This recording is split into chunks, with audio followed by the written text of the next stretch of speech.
Shabbat Shalom, everyone. Chodesh Tov. Okay. So I want you to imagine, give me a second. There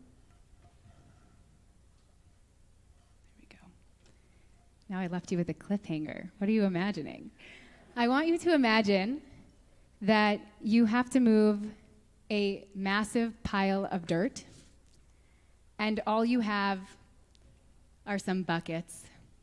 You're with a few other people, but you just have some buckets. How would you do it? How would you choose to do this? There you go. I spent last week in the Dominican Republic on a service trip with some of the BJ teens. Over the course of the week, we helped move dirt. We mixed cement, and then we actually used that cement to pave over some dirt pathways that were in a local school. The first day of our work, which was after an incredibly long day of travel, our task was to move a massive pile of dirt. And although later in the week we were given some wheelbarrows and things that were a little more helpful, that first day, all we had were plastic buckets, like rubber buckets, but they were still plastic, and there were a few of us. And so we started one at a time. Some of the teens were shoveling into the buckets. Others were just walking back and forth up this path, dumping the buckets. It was hot. It was really hot. And we were somewhat in passing, but really it was one behind the other, so we were seeing each other's backs, until one of the teens realized we should make an assembly line. Yes, maybe some of you got there earlier than we did. We should make an assembly line. And once that happened, what we ended up doing was that we were all in the shade, which was amazing, and it also obviously conserved a lot of energy. But really what I've been thinking about a lot in this image is actually the way in which we turned toward each other, and the way that when we would pass the buckets, you had to look at each other and then pass it to the next person. And the experience of doing it together made this incredibly tedious task feel much more manageable. I've seen some of the teens, so you can ask them about it and how they felt too. Parashat Terumah is the first of a number of parshiot that are dedicated to the details and then the building of our Mishkan, the portable tabernacle, or really this dwelling place for God on earth. And amongst the lists of all the gold vessels and the copper tent pegs and crimson and purple fine linen curtains, there are really detailed instructions about the Aron, the ark, which is made of acacia wood and it's plated with gold. The ark was created to carry the tablets, both the tablets that were the whole tablets and also those that were shattered when Moshe came down and saw the golden calf. So the ark is actually going to be holding both sets of tablets. And now we're going to look at the ark, and I want to look at the top of the ark with you, and we're going to look at the bottom of the ark.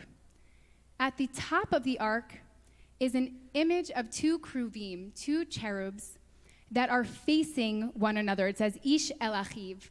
So these two cherubs, the angels, are facing each other. You can almost imagine their faces are looking at each other, and I almost think of their little wings like touching in a nice little kiss in a certain sense. I'm thinking we might have something. I don't know if we have something up here, but you may have seen something, but it has a little bit of the facing each other, but the wings touching.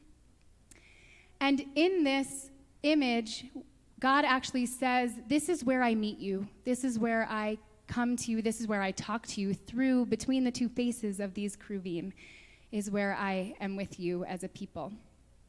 And the rabbis even actually take this and they compare it to two people who are studying in a Beit Midrash together, who are learning in a study hall together. You can almost imagine also facing each other very intensely, looking at each other and saying that just as God is in the place between the cherubim, so is God between these two study partners who are facing each other, which is a powerful and beautiful image that we have.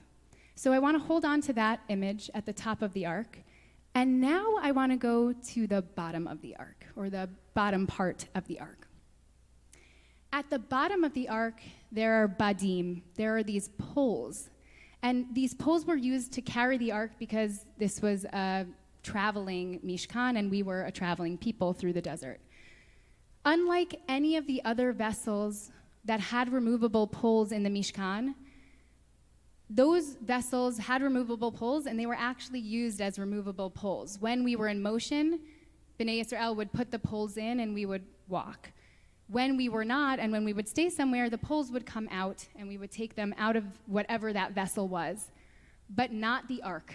It tells us that the ark is the only vessel or the only piece of furniture where the poles must never be removed, even when we're staying. And the tradition even says that when we made it to Jerusalem and we went to the temple, that the poles remained there for hundreds of years. So it really became an essential part of the ark itself.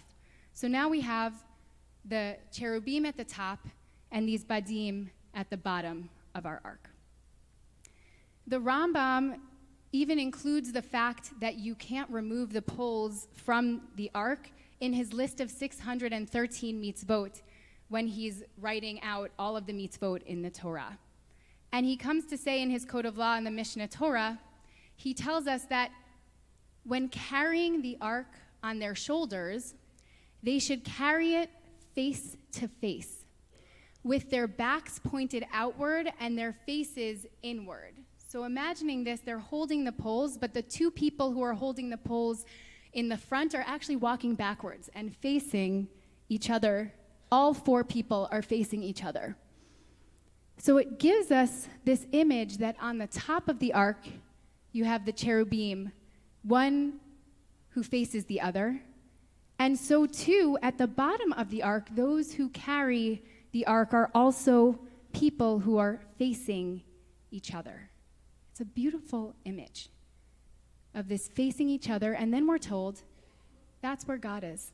That's where God dwells. And I read this as saying one way that we can relate to God is by facing each other, is by turning toward each other and finding God right there. I imagine that this ark must have been incredibly heavy. It was lined with gold. It contained 2 sets of tablets, the broken, as we said, and the whole. And when the people carried the ark, when they had to bear this load, they did it facing one another. I can imagine them. Just as I watched the teens last week when we were passing our buckets and working in the yard of the school. And I can imagine these people carrying the ark and encouraging each other as they walked, seeing the sweat drop down their fellow carrier faces and lovingly, through their own exhaustion, saying, one more step. It's one more step. You got this. Through all of this uncertainty, we don't even know where we're going. Through wars, the ark was actually carried out during wartime, through wars, through all of this wilderness, 40 years of wilderness, we're in this together. The Torah says that it's between the faces of the Kruvim where God met the people. But as I said, I also imagine that God met the people between the badim, between the poles. Each time they would cheer each other on, or they would empathize with the other's pain, or maybe even in the moments when their eyes would lock and they would smirk, or they would feel the agony of the other without even needing to say a word. The cherubs on the top of the ark seem to represent an easier time, times that feel more stable, times that might even be glowing, or they were gold, so maybe even golden times. Thinking about sitting in a Beit Midrash when we're thriving and we feel safe and we feel comfortable and we can argue and be ourselves and be in relationship. The badim at the bottom of the ark, these poles, feel like they represent this moment of movement and struggle, the uncertainty. The badim are a place where you feel the work, but even when they aren't in use, they're still there. They're still there. The hardness of the work, the burden and the struggle, they're always there, even when we're just resting. But so are also the other people who will be doing the work with us. The ark reminds us that one way that we can find God in either scenario, when we're feeling most stable and most comfortable, or when we feel like everything has been pulled out from underneath us, when we don't know where we're going, when we're struggling and we're working just so hard to get one foot in front of the other, that we can turn toward each other. Today, excuse me, we enter the Hebrew month of Adar, and this is the beginning of when we start to prepare for Purim. Purim holds both the heaviness of the Badim and also the lightness of the Kruvim at the top of the ark. Megillat Esther is a very difficult story. It's full of Jew hatred. It has mass killing in it, a world where everything is flipped upside down and there's no mention of God anywhere. But the way that we celebrate Purim leans much more into the lightness. It leans into this spaciousness and stability and this idea that we can mark this story of survival with silliness and with joy. Whichever experience of Purim you resonate with most this year, either in that lightness or the heaviness, maybe it's a bit of both. I think in some ways, the heaviness of our world is pushing us toward the lightness. In other ways, it feels like unimaginable to go in with a lightness. That both the Badim and the Kruvim, like both of these, the 4 core mitzvot of Purim, they tell us, turn toward each other. Turn toward each other. Face each other, be with each other, turn into community, lean into community. We read Megillat Esther, where it tells the story, and it says, tell that story together. We don't read it alone, we read it together. It says, send mishloach manot. Give gifts of food to your friends, to your family, to the people who are around you. Connect with them, turn toward them. You can do it even through BJ and signing up. Give matanot le'evyonim. Don't just turn toward each other. Look at the people who are in need. Give gifts to the poor, give charity. Turn and face people around you. This is where we're gonna find God. God is not in the story of Purim. God is gonna be found in all of these connections. And finally, it says, have a meal, sit together. Sit together, enjoy, be together. My teacher, Rabbi Daniel Klein from Hebrew College, teaches the faith coursing through Purim that cannot be shaken by our encounter with chaos is in each other.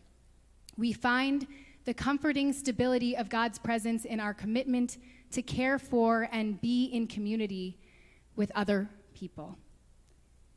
This sense of community and this need that we have to turn toward one another in times of uprootedness, just as we do in our times of stability, but it's easier in the times of stability, really in the times when we feel like our feet aren't on the ground.